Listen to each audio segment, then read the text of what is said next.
This is The Guardian.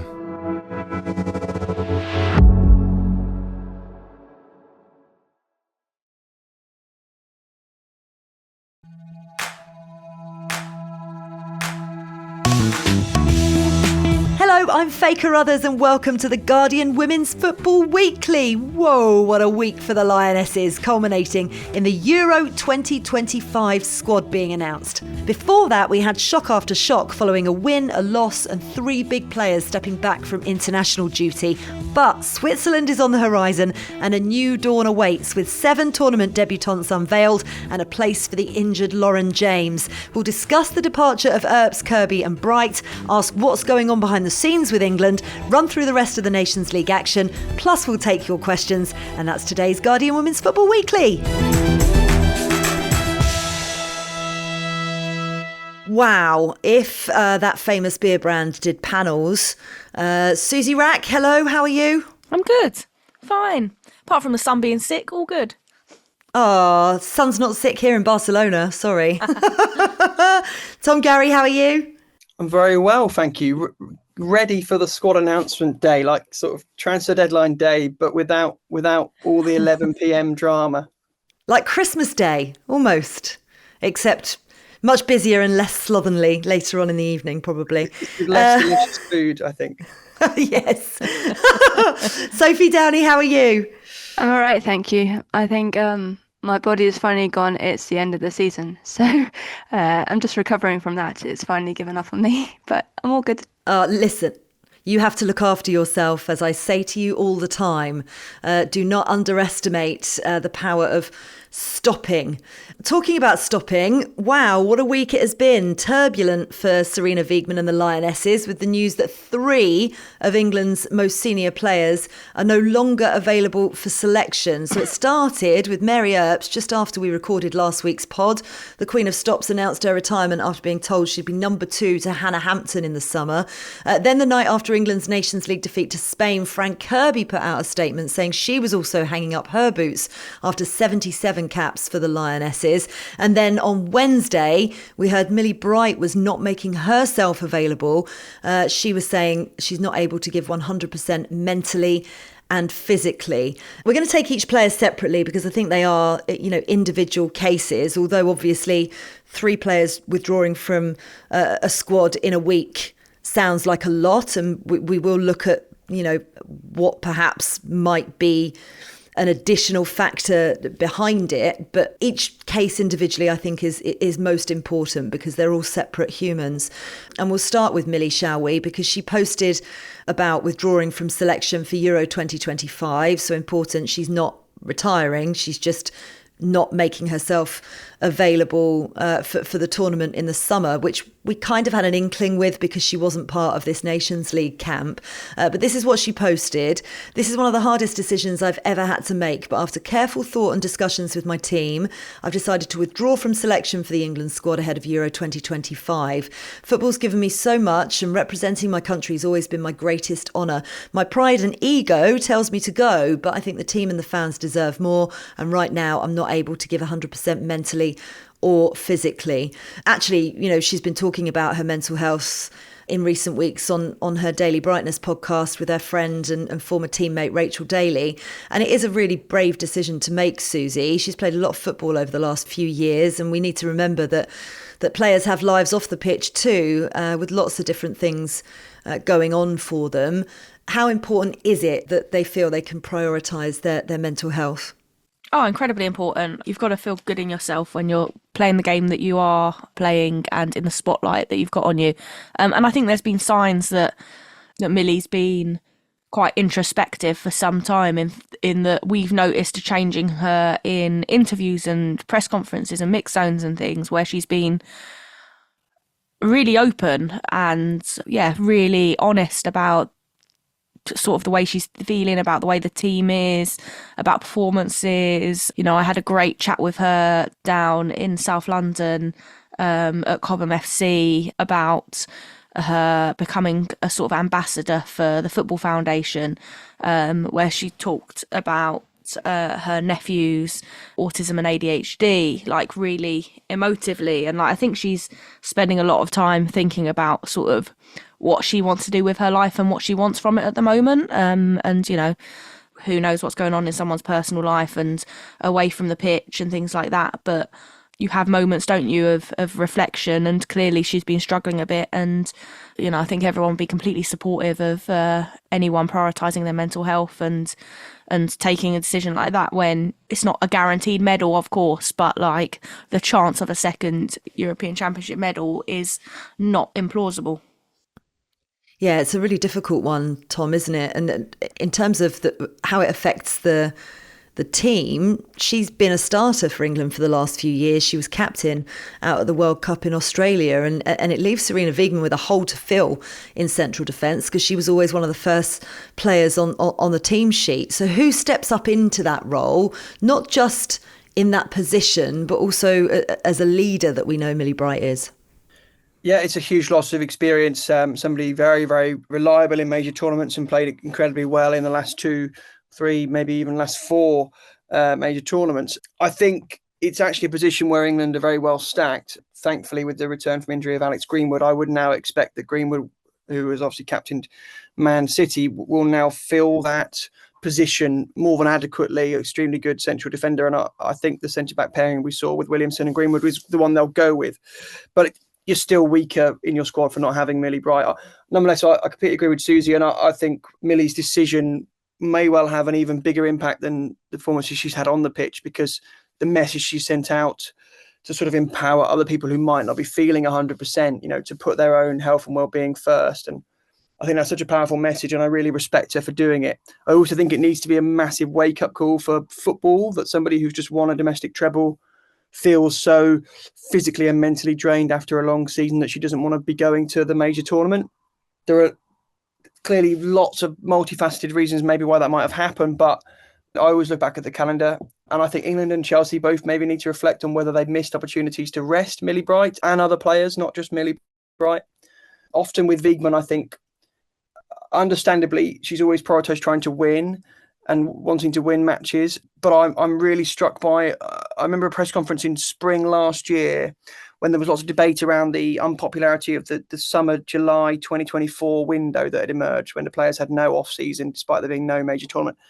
And I asked Sarina Wiegman a question in the press conference of whether she had considered giving some players that camp off so they had a break, you know, not picking everybody. And she essentially, honestly said she hadn't thought about that, you know, and essentially was just playing to win the qualifiers because they're important qualifiers.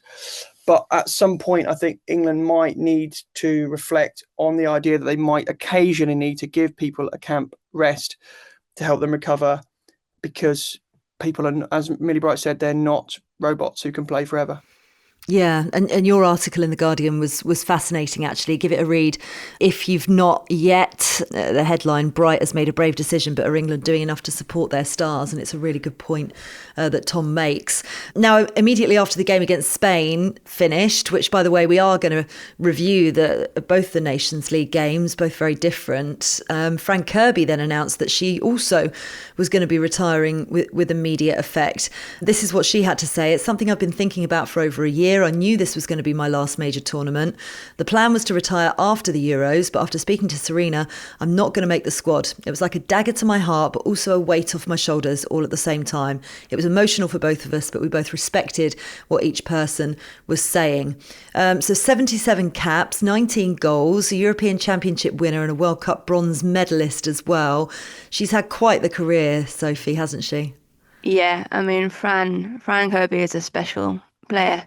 I always say I think she's one of the generational players that we've had within the England setup. And I put her in line with, you know, the Kelly Smiths of the world. Kelly Smith is always regarded as the best player of her generation. And also Lauren James. I think they're the three that I've been so lucky to see throughout my time as a football fan. She lit up a football pitch for England in an England shirt when she was fit. The way that she saw the game is like no other player on that team still, I think. Her vision, her touch, but also her character as well. I think she's just a fundamentally good human, and she's come through so much off the pitch. You know, her mum died when she was young. She quit football because of it, and then came back and played for Reading, and that's how it kind of started, I think. And she got really oddly for England spotted while she was at the time, the WSL2 with Reading. That doesn't happen very often with England. They're normally all in the top tier. So she really shone. And I remember that tournament against in Canada, the 2015 World Cup. She was given the nickname Mini Messi, which I know she doesn't like particularly much, but it kind of summed her up. She was this young player who just had all of the talent and the world at her feet. And she's had injury, she's had illness, she's come back every single time. And I think that just kind of shows, the kind of person she is, the kind of player she is. And you could tell in kind of social media posts and in Sarina Wiegman's statement afterwards how much they think of her and how much she has given to this England team. And it's just sad that I didn't quite realise that Wembley on Friday night was her last game, because I would have treasured it maybe a bit more when she came on the pitch. She will be a player I'll be miss watching definitely in an England shirt. Yeah, and there is the argument that actually she still potentially had something to give in an England shirt, Suzy, as well. I know that she said she was always going to retire internationally after the Euros. What do you make of her decision and of Sarina's decision, actually, not to be taking her to Switzerland? I can completely understand Fran's decision. I think that, obviously a very tough one to make, but we've seen a number of players in recent years sort of take a step back from international football, not necessarily for England, and keep playing club football. I think of like Kim Little's done, right? Like to extend their playing career, particularly for someone like Fran, who has had so many injuries, like niggly ones and, long-term ones here and there, and illnesses and things like that. There's logic there, especially if you're not going to this major tournament, like aiming for the next major tournament, the World Cup or the Olympics or whatever, might feel overly ambitious given her age and like all of those other issues.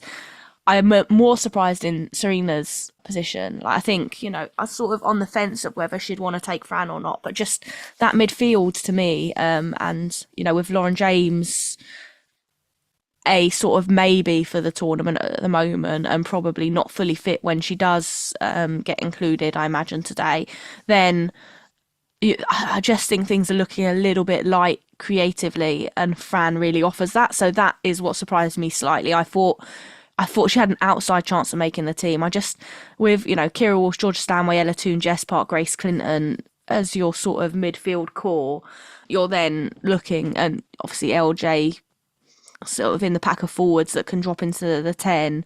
I suppose Rousseau can do that too to a certain extent, but I think there's just a little bit of creativity missing that I don't think any of the more fringe players, the Missy Bo-Kearns, the Laura Blinkelder Browns, necessarily bring, that I think she maybe would have added a little bit of value. But I think that's very much a opinion that would divide, because I think some people would say no, she probably shouldn't be in the squad, and others would say maybe outside chance, like I am. But yes, I was slightly surprised by that. But again, when you've got a player that has struggled with injuries and stuff in the way that Fran has and things, and then you're also taking a Lauren James probably who is not going to be fully fit, then do you want two players that cannot play 90 minutes in every game and blah blah? So they're complicated. It's a difficult decision.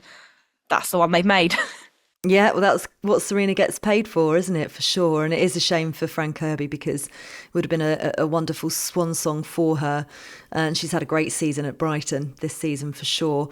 Can I just interject and not let UEFA get away with something before we go on to... Of course!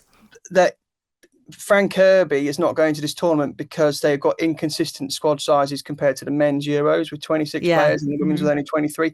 An unexplained discrepancy by UEFA, and she should be going, Fran.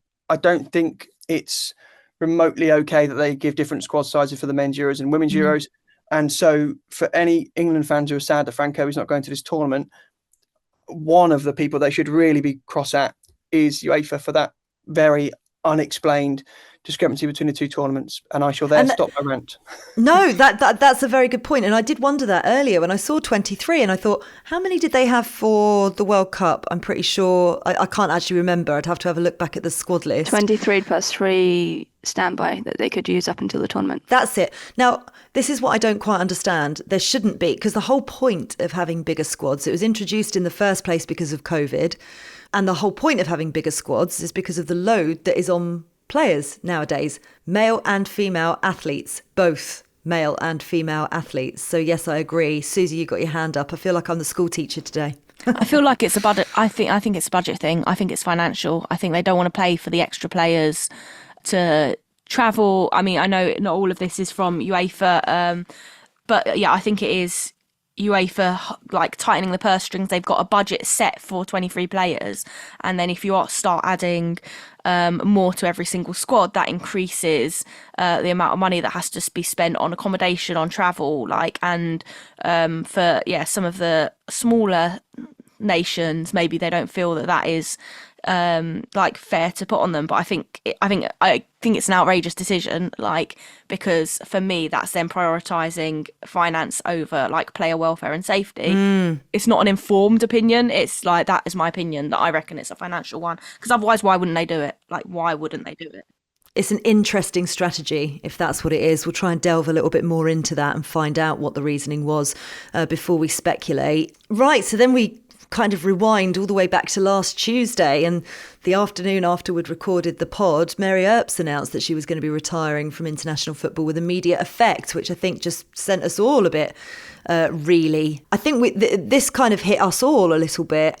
She posted on social media, I've taken the difficult decision to retire internationally. It's been the greatest honour and privilege of my life to wear this badge, represent my country and play alongside such an incredible group of players. I spent a long time making this decision. It's not one I've made lightly. For me, ultimately, this is the right time to step aside and give the younger generation an opportunity to thrive. Winning the Euros in 2022 is the best day of my life, and I'm rooting for the girls to do it again this summer.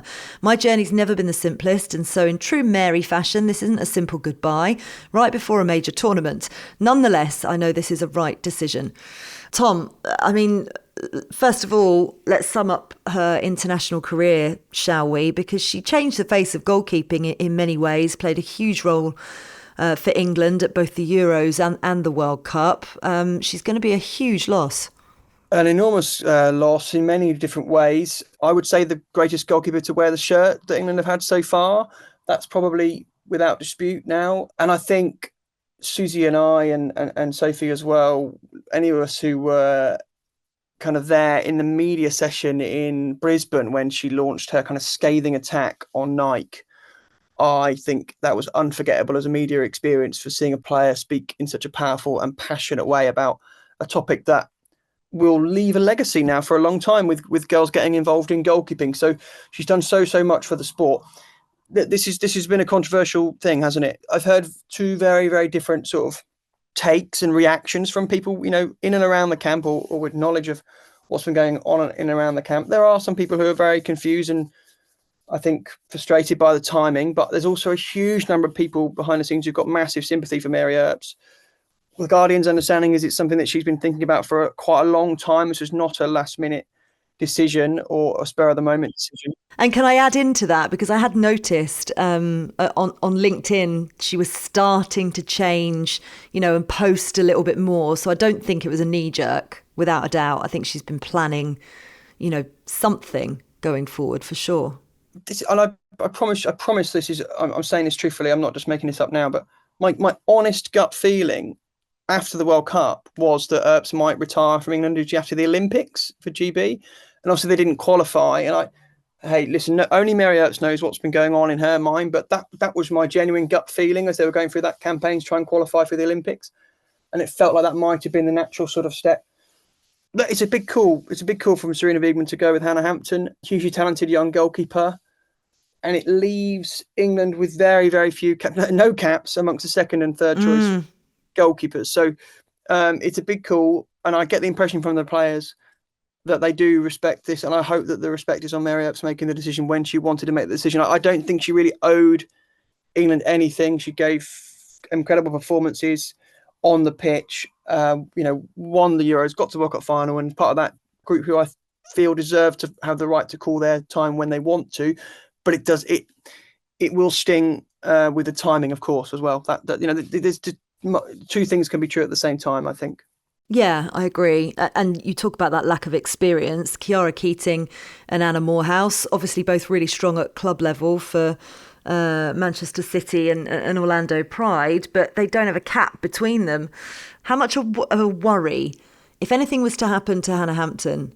So obviously both of those keepers are more than capable of stepping into the role, but playing at a major tournament is very different to playing in a league. It is. I'm kind of like got two conflicting parts of my brain on this because, like, touch wood, it doesn't, but something happened to Hannah Hampton in the first game, and you suddenly thrust, I would imagine, would be Chiara Keating into the limelight. I would think that she is now the number 2. It is a big pressure situation for Chiara. She's young. She's not had that experience at an international level. Yes, she's shone at times on the stage for Manchester City, but it's a whole different experience being in a major tournament. And you either see keepers really, really claim that, or, they can sink or swim. And I do think, though, in Euro 2022, in the first game for the Netherlands, goalkeeper got injured and Daphne van Domslo came in, and that was the making of her.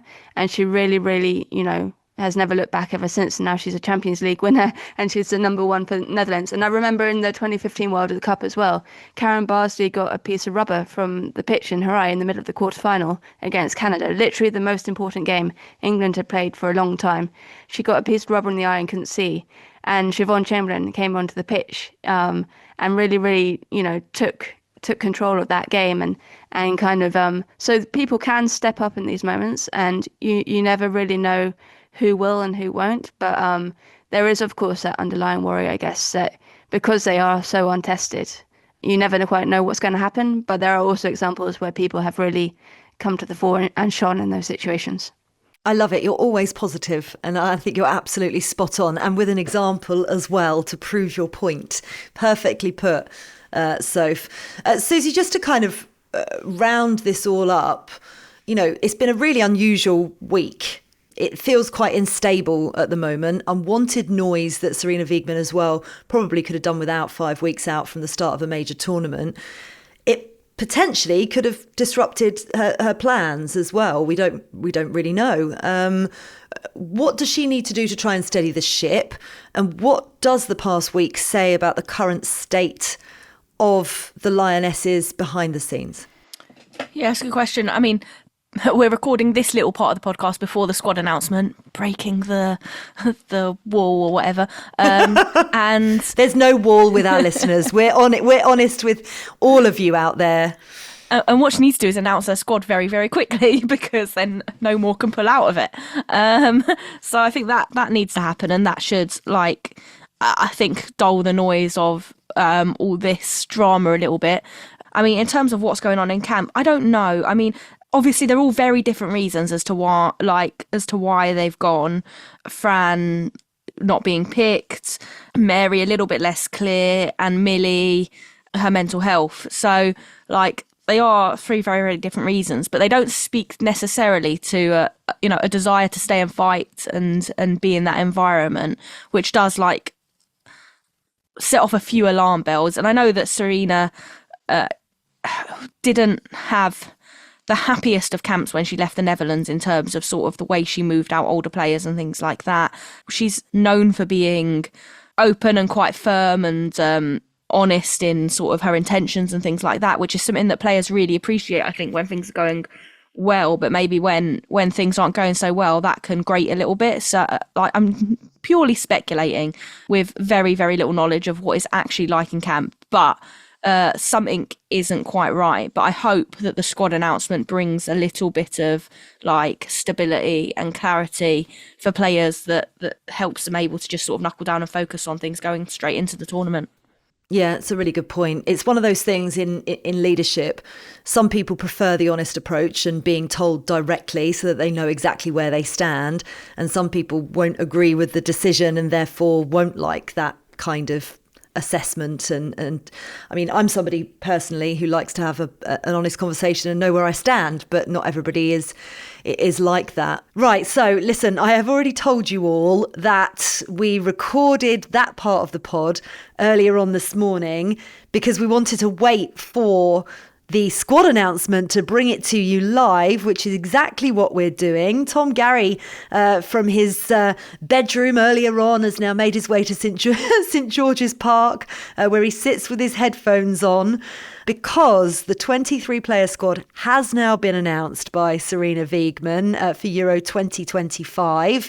And obviously, there are a big couple of headlines with the inclusion of both Lauren James, who is still recovering from a hamstring injury, and 19-year-old Michelle Agyeman. So let's run through the list of 23 before we get the panel's thoughts, shall we? So the three goalkeepers, Hannah Hampton, Chiara Keating and Anna Morehouse. Lucy Bronze, Jess Carter, Niamh Charles, Alex Greenwood, Maya Letitia, Esme Morgan, Leah Williamson and Lotte Wubben-Moy. The defenders and midfield, Grace Clinton, Jess Park, Georgia Stanway, Ella Toon and Kira Walsh. And then forwards, Michelle Agyeman, Aggie Beever-Jones, Lauren Hemp, Lauren James, Chloe Kelly, Beth Mead and Alessia Russo. Right, Tom, just take us through what it was like. You were in the room when the squad was announced. I hear there was poetry involved. Tell me about the poetry after you tell me your take on the squad. Yes, it was a very positive mood here, really, Faye, compared to the last week. In terms of the squad, no massive surprises. I think most of the reporters here in the room could have confidently predicted at least 20 of that 23, and we were all fairly sure on the 21st because we all thought that Lotte Wubben-Moy was most likely to replace Millie Bright. So then it was just two real big questions that were left. Would Lauren James be deemed fit enough to go?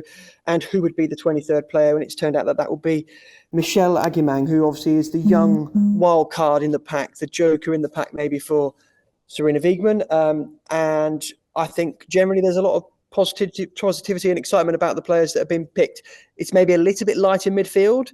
Wiegman was asked about that, and she said she feels that players who are in the forward line can kind of play in other positions, and she feels there's enough movability within the squad. So overall, I think no massive surprises, and clearly a really exciting moment for Michelle Agyeman.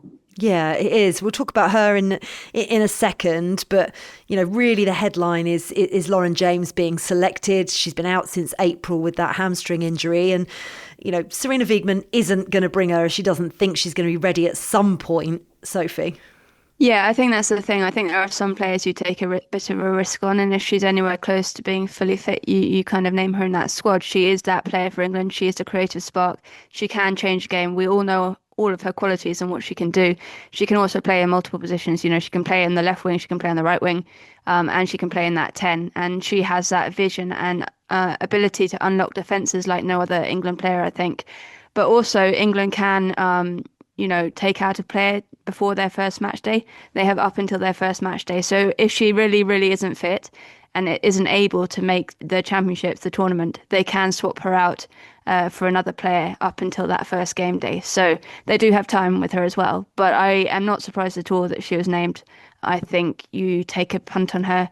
She's one of those star players, and you kind of, even if she is 80% fit and you're looking at the knockout stages as a potential for her coming back, you take her. Yeah, and actually there are 4 players on the standby list as well. Sophie Bagley of Brighton, Laura Blinkilde-Brown, Missy Bo-Cairns and Lucy Parker as well. They're actually going to stay with the squad at St George's Park from the meet-up on Monday the 16th of June all the way until the squad travel to Switzerland on Monday the 30th of June. So plenty of time to decide if they're needed or not. Suzy, do you mind if I tell everybody that you just said you would 100% take Lauren James even if she was on one leg with gangrene? In fact, I've just said it, so I hope you don't mind. No, it's true. I'd take her. One leg. If that one leg had gangrene, I would still be taking her. Whatever it takes. I think we need that creativity in the side. Yeah, and we need the youth and the pace of Michelle Agyeman, who's had a brilliant breakout season, hasn't she? Was that the big surprise of the day, or did you think that she was gonna get the call up? Well, if you ask Sophie, she knows that I was saying that I didn't think she was going to get picked, but I hoped she would get picked. I really wanted to see her in the squad. I mean, I think partly because Sarina said that she brings something different, and I think that's important, is that she's a very different profile of striker to what we've got. But also, it's just that air of unpredictability, which I think was quite special off the bench at the 2022 Euros, in that Russo and Toon were a little bit unknown sort of on the world stage. And so we're able to sort of come on and just tear things up because no one really knew what they were going to do. So like, I think there's that. Also, when I was looking at the bench for the Spain game, I was a little bit concerned about how light they were in terms of like really solid impact players from an attacking point of view. Obviously, there's a lot of forwards named in the side, but you know, once you've got the starters taken out, I mean, it was Beth Mead over Chloe Kelly for that game against Spain, and obviously Lauren James wasn't available. But if you're taking out, say, a Beth Mead or a Kelly, it left one on the bench, which was Chloe Kelly against Spain, and then there was Aggie Beever-Jones, and that was really it in terms of like real like goal scoring impetus from the bench. And I think, yeah, having a third option there is a huge boost. There's a lot of pressure on young shoulders, but I think that was part of the beauty of 2022, is that pressure wasn't that heavy on Toon and Russo. It was like, go on, play with freedom, see what you can do. And if like they were able to treat her in a similar way, and she's able to sort of, yeah, come on when legs are sort of tiring and come on as a bit of an unknown, then there's a real kind of bright spark there potentially. Yeah, and Tom, earlier on we said about losing experience from the squad, but actually we've seen Lauren Hemp, Alex Greenwood and Georgia Stanway back for England over the past week. How important is it that they're there? I think they're 3 of 13 players that were part of the squad who made history lifting the trophy in 2022, but it's vital that experience is still there. Absolutely, Faye. And Sarina Wiegman was asked if she felt the experience in the squad was sufficient. She clearly does. She says she thinks there's a good dynamic between and a good balance between the players who are new and fresh, together with those who've been to tournaments before.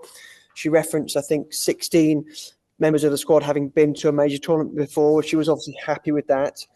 And, you know, having Hemp back is absolutely crucial. She's that sort of game changer, that winger who will give fullbacks a complete nightmare.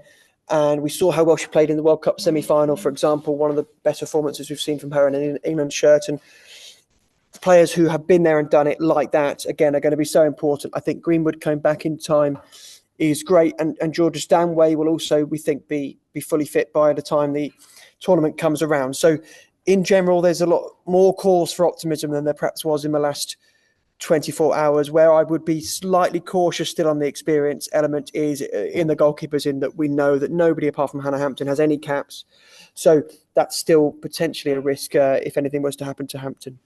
Yeah, there's a bit of a blend, isn't there, between experience and youth now, Suzy. But overall, if we look at the squad, you know what it's like when the squad comes out, you go, okay, I've got a good feeling, or, ooh, I'm not quite sure. What is your overall feeling having just seen the squad? Generally optimistic. Like, I think, like, on paper, it's a really good squad. There's a lot of strength there. You were saying 16 players that have been to major tournaments. You've got the Arsenal players just back from winning the Champions League. You've got Jess Carter just back from winning the first CONCACAF Champions Cup. Like, this is a squad that does have that experience. There's a good balance to it.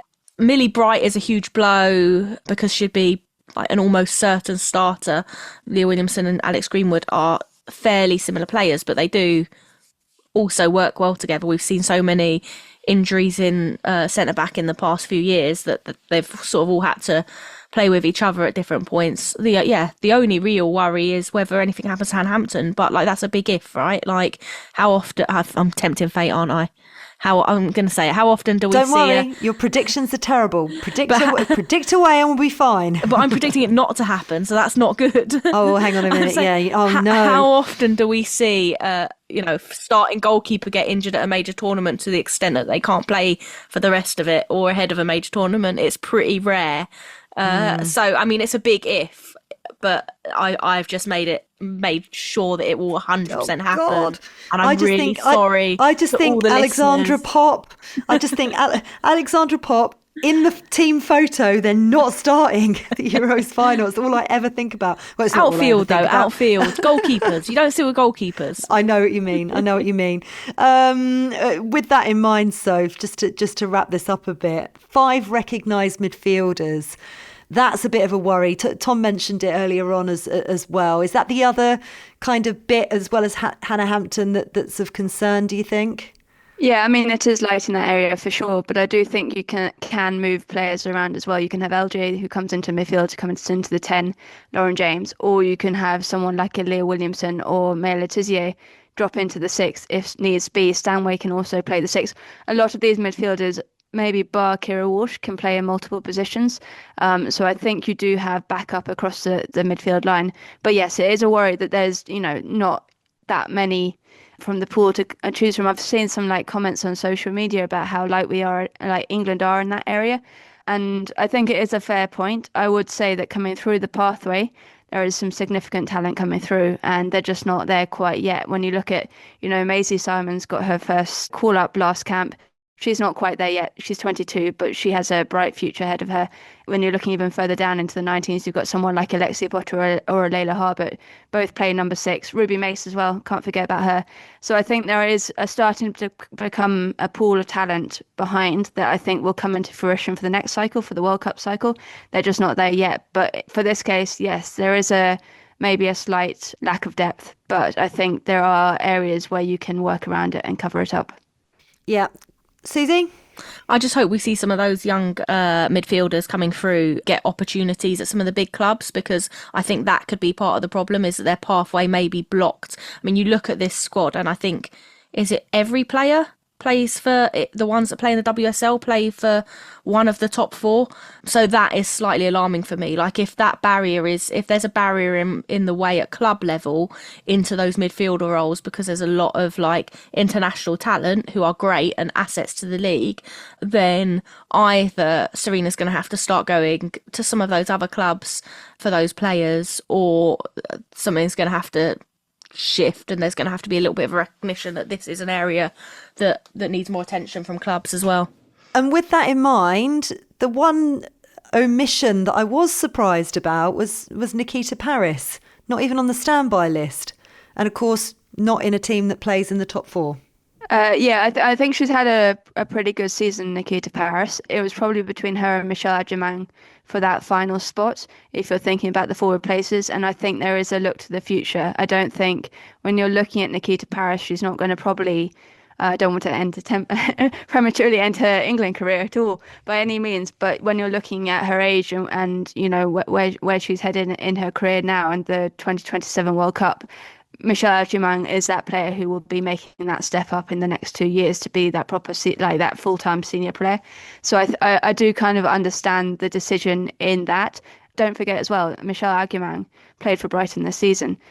So while she is an Arsenal player who is the parent club, she was at Brighton all season. So she has had that kind of lower down team experience. I think it's a problem with the WSL in general, is that there is a big gap between the top 4 and the rest of the league in terms of, I guess, individual quality of players. I think on any day, a team can beat another team, but I think they're still pushing to get to that level, right, where they're, maintaining and it will get there. I'm pretty sure it will get there, but it's going to take a couple of years for them to get that standard up. Yeah, without a doubt. Right, so that's the 23 going out as it stands to Switzerland. Wonderful stuff. That's it for part 1. In part 2, we're going to talk through the conclusion to the Nations League group stage.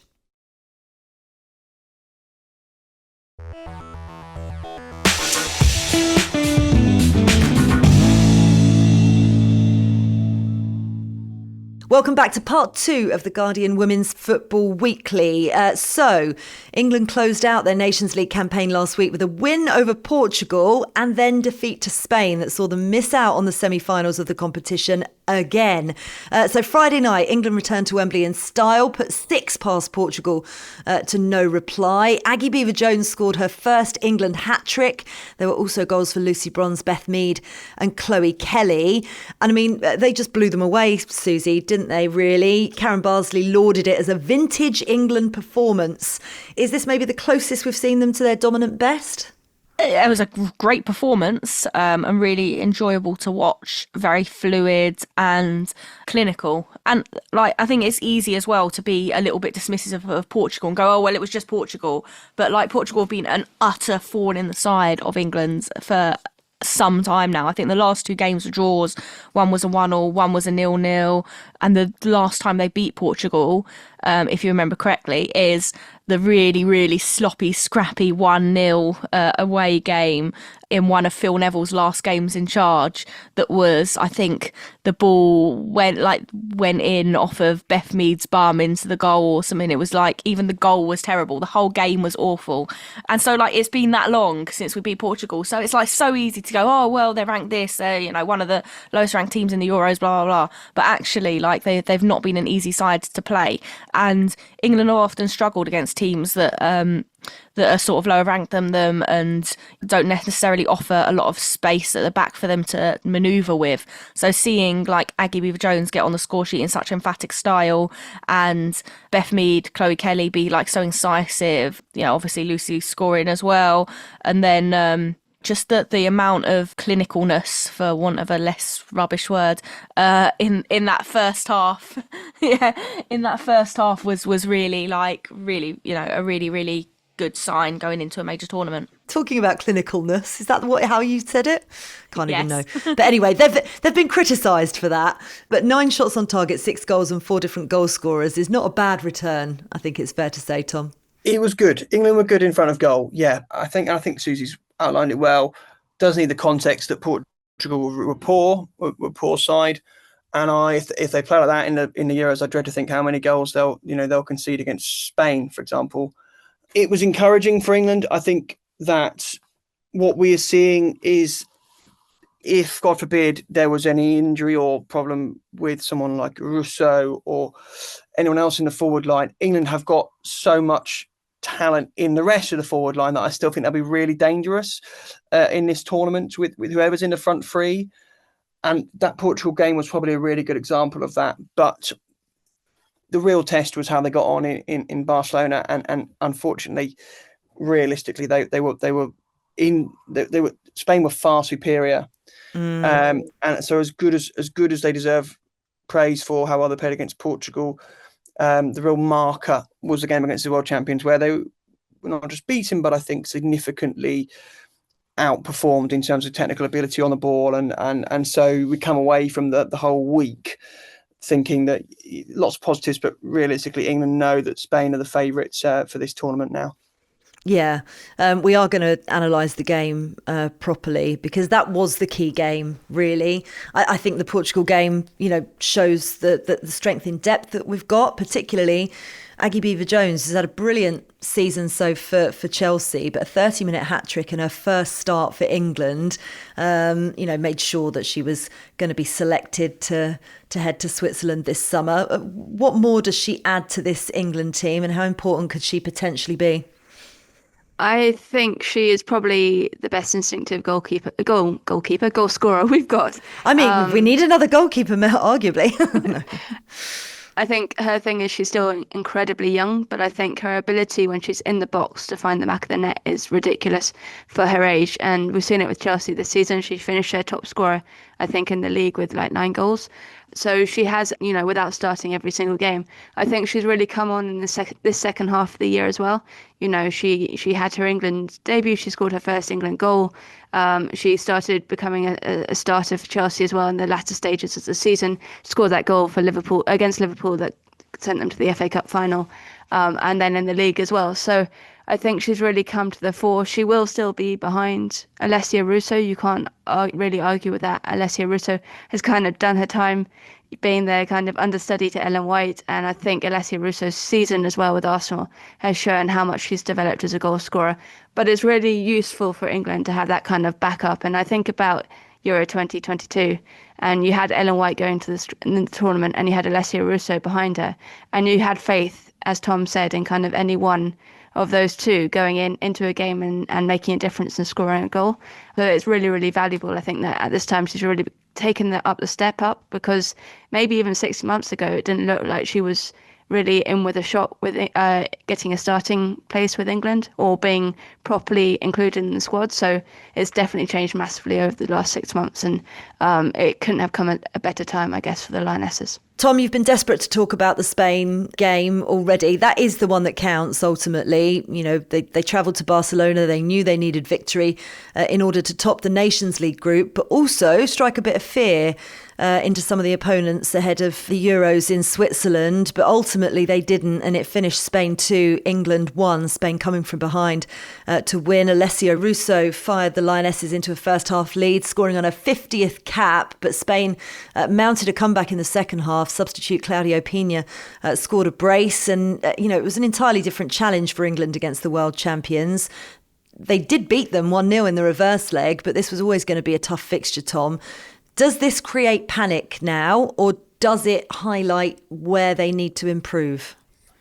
It shouldn't create panic, absolutely not. The game, for me, exemplified why Spain are the best team in the tournament. But England, having said that, England do have like a blueprint for how to win against Spain. They showed it at Wembley, and they were kind of doing it again in the first half. So they'll actually take quite a lot of optimism from the fact that they were winning at halftime when they had their near enough first choice 11 playing in the game. It was only really in the second half when Spain's subs came on, like Pina, and England made their own subs and got weaker with the subs that they brought on, with a little bit of experimentation, that the gulf really started to become apparent. So put it this way, if England do end up meeting Spain at the tournament in a one-off neutral venue, both teams with their first 11, that they'll have the belief that they could knock them out, but they're going to need to give their best performance, and Spain have a slightly off day, I would imagine, which is kind of what we saw at Wembley. But they've shown they can do it. So to answer your question, there'll be no alarm, I don't think.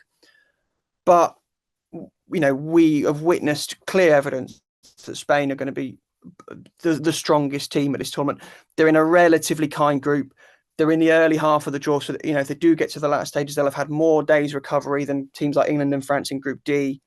So I came away from Barcelona with the sort of lazy conclusion that what we're most likely to go and watch in July is we'll watch 16 teams play football, and eventually Spain will lift the trophy. Is the most probable scenario, and maybe something different will happen. But that's how I flew out of Barcelona with that sort of rough assumption on the evidence of what we'd seen. Okay, I can see why you came to that conclusion, but I need you to channel more of Soph's positive energy, please. Suzy, Tom mentioned the changes there. She had to do that, Sarina Wiegman, because Georgia Stanway is only just coming back to fitness. Ella Toone was on limited minutes. Grace Clinton absent because of a yellow card accumulation, meaning that Missy Bocairns made her debut in midfield. And I'm wondering whether it was the midfield area where that game was won and lost.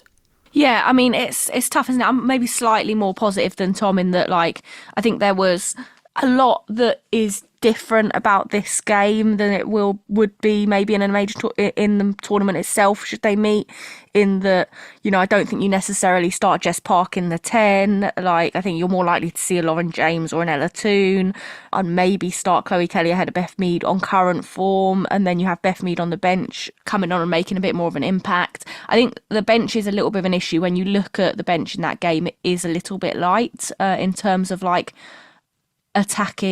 experienced attacking quality. I'd have liked to see a Michelle Adjaman come on maybe at the end and just get a couple of minutes to see what she would do against a Spain. I think that would have been quite exciting.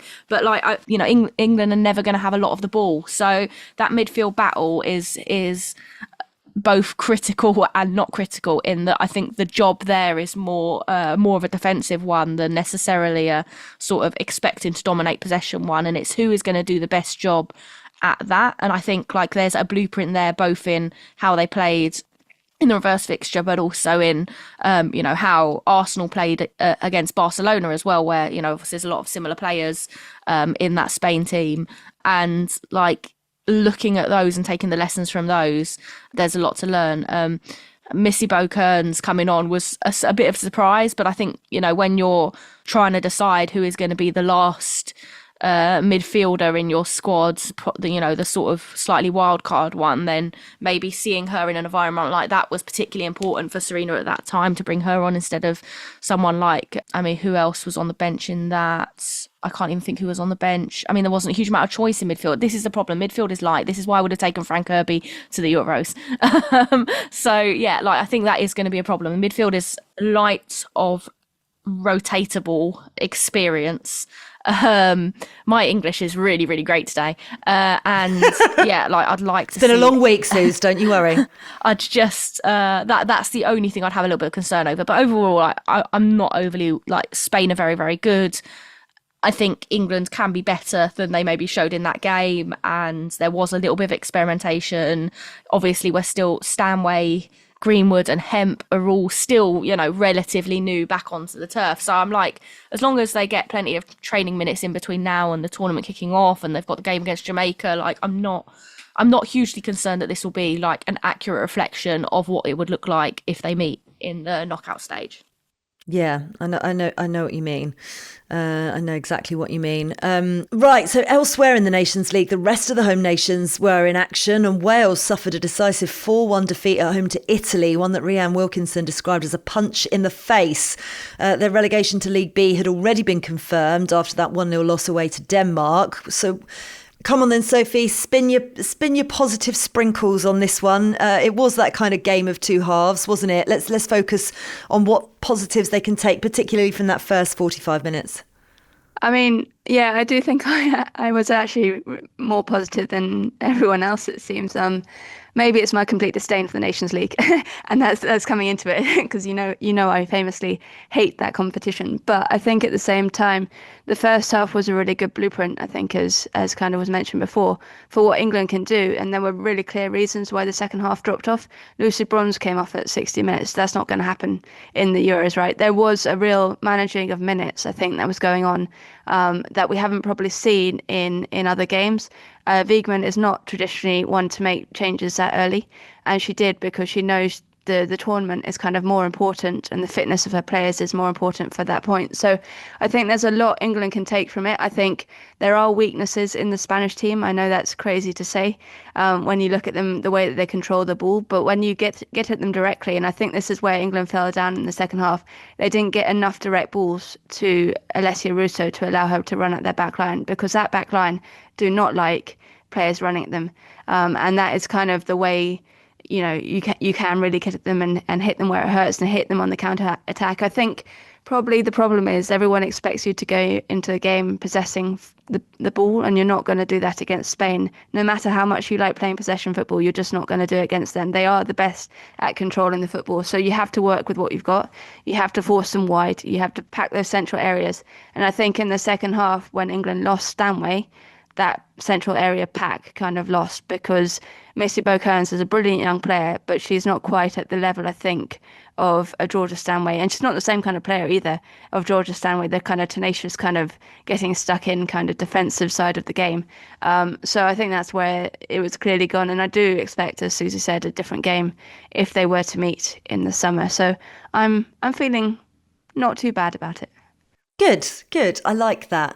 I wonder how, if you're a Wales fan, you're feeling right now, because elsewhere in the Nations League, the rest of the home nations were in action, and Wales suffered a decisive 4-1 defeat at home to Italy, one that Rhian Wilkinson described as a punch in the face. Their relegation to League B was already confirmed after that 1-0 loss away to Denmark. So what can they take from this campaign ahead of the Euros? It's not the best preparation, is it? Be better.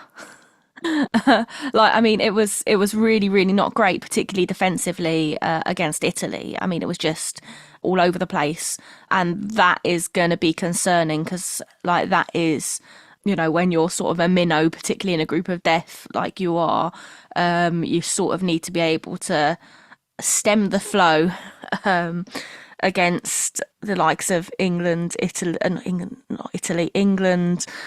France and the Netherlands, and to have not done so against Italy is going to be particularly concerning. Yeah, 4 first half goals conceded is not a good look, and there's a lot of work to do. I think that was the worst defeat under Rhian Wilkinson since she came in, which not great tournament prep. It's not the right way around, right? You know, you kind of, if you're going to have that defeat, you want it to be at the beginning of the campaign, not at the end of the campaign. And I think they've done pretty well throughout the Nations League to keep things tight. They don't have a goal scorer. I mean, they have Hannah Kane up front who can score goals, but she's not prolific in the sense, you know, that you kind of need someone to be. They have Jess Fishlock, who they rely on like incredibly. If she gets, you know, even a niggle, they're in trouble. They do, like, she's the glue that holds this team together, despite there being quality elsewhere. And I think Sophie Ingle was training with them this week, which is a positive sign because she's been out all season with an ACL injury. If they can get her even in to the squad just to bring that kind of experience, she might not play a lot, but to bring that kind of leadership. She was their captain, obviously, for years before Rhiannon Wilkinson took charge. So that's going to be important for them. But I do think it's a worry that this defeat came at this point right now, because that's the last game you have at the moment before the tournament. They might play a friendly. They haven't announced it yet. But I think it's just a bit of a worry, a bit of a warning sign, a red flag. Yes, a red flag. And actually, when Suzy first said could do better, I felt like you were channeling your inner Chris Poweros with your school report. Could do better. Scotland were also relegated from League A despite improved outings in their first games under Melissa Andriatta. They lost 1-0 at home to Austria before drawing 1-1 with the Netherlands in Tilburg. They also said a fond farewell to Rachel Causey, who's retired from football. Northern Ireland, meanwhile, secured a promotion playoff spot in League B. Tanya Oxtoby's side lost 4-0 to Poland, but then drew 1-1 with Bosnia and Herzegovina.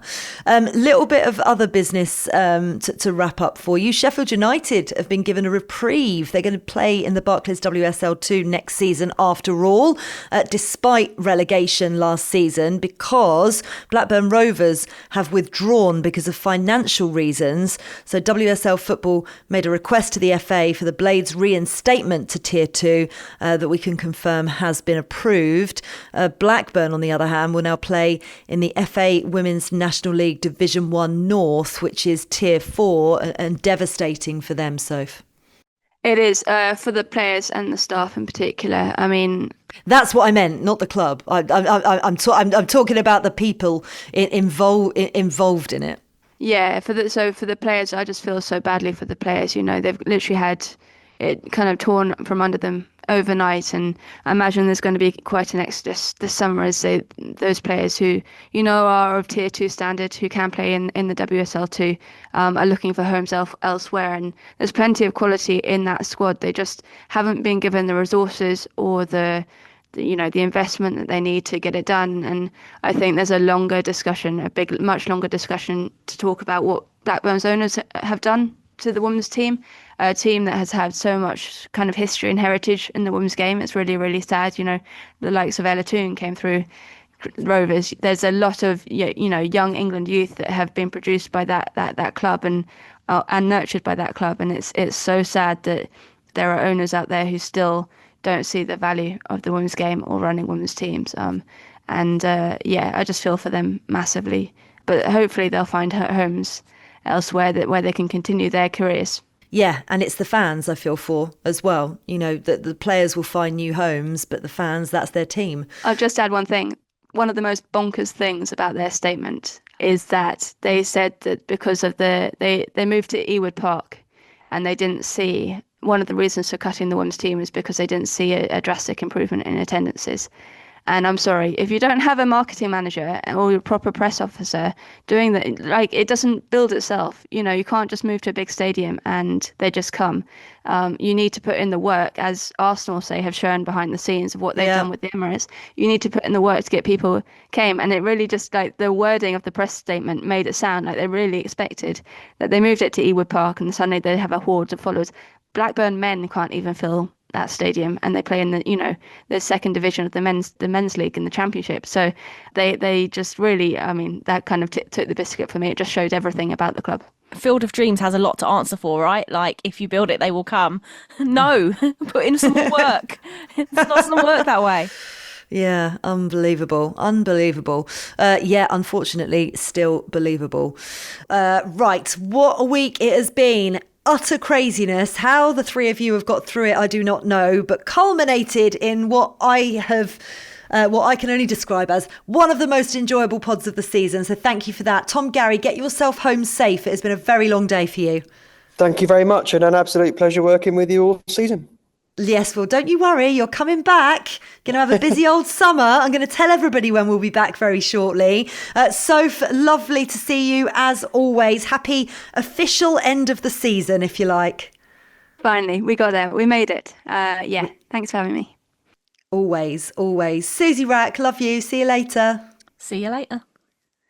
Listen, we will see you all later as well. We've got the next 3 weeks off, and I know that we usually drop our pod on a Tuesday for you, but we're going to have a special Euros preview, one of 2 shows actually that we've got for you. But this one comes out on Friday, the 27th of June. So make sure you get ready to download that one. Obviously subscribe and then it will download automatically and we'll be back in your ears before you know it, you lucky lot. Keep having your say as well. Send in your questions via social media. Email us as well at womensfootballweekly@theguardian.com. We love getting your messages. And as ever, a reminder to sign up for our weekly women's football newsletter. All you need to do is search Moving the Goalpost, sign up, and we'll be back very, very soon with all of our Euro 2025 coverage. The Guardian Women's Football Weekly is produced by Sophie Downey and Silas Gray. Music composition was by Laura Iredale. Our executive producer is Sal Ahmed.